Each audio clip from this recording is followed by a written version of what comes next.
வணக்கம். இன்றைக்கி சிம்பிள் ரசம் தான் பார்க்க போகிறோம். அதுக்கு ஃபஸ்ட்டு ஒரு மிக்ஸி ஜார் எடுத்துகிட்டு அதில் கொஞ்சோண்டு மிளகு போட்டுக்கோங்க.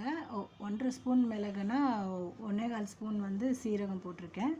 போட்டுட்டு அதுக்கப்புறம் ஒரே ஒரு பச்சை மிளகா, அப்புறம் 4 5 பல் பூண்டு, அப்புறம் குட்டியோண்டு இஞ்சி இது போட்டுட்டு அதுக்கப்புறம் இது ஃபஸ்ட்டு கிரைண்ட் பண்ணிக்கோங்க. கிரைண்ட் பண்ணிவிட்டு அதுக்கப்புறமா தக்காளி போட்டு ஒரு ஒரு சுற்று சுற்றிடுங்க. எனக்கு சப்ஸ்கிரைப் பண்ணுங்கள். சப்ஸ்கிரைப் பண்ண மறந்துடாதீங்க. அப்புறம் ஒரு கடாயை வச்சுக்கோங்க. கடாயை வச்சுட்டு நம்ம அந்த மிக்ஸி ஜாரில் அரைச்சோல்ல அதை எடுத்து போட்டுக்கோங்க. போட்டுட்டு நல்லா வணக்குங்க. வணக்கிட்டு இன்னும் ஒரு 2 தக்காளி நான் எடுத்து வச்சுருக்கேன். அதை 4ஆக கட் பண்ணி திரும்ப போட்டு நல்லா வணக்குங்க. நல்லா வணக்கிட்டு அதுக்கப்புறம் என்ன பண்ணுங்கள், கொஞ்சோண்டு உப்பு, கொஞ்சம் மஞ்சள் பொடி போட்டு நல்லா அதுவும் ரா ஸ்மெல் போகிற வரைக்கும் நல்லா வணக்குங்க. இது ரொம்ப சிம்பிளுங்க. இது புளி கரைச்சி வச்சுருக்கேன். அந்த தண்ணியை எடுத்து நான் இப்போ ஊற்றிடுவேன்.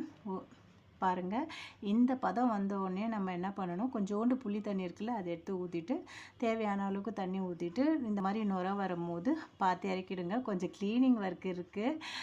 ஓகேவா? பிடிச்சா லைக் பண்ணுங்கள்.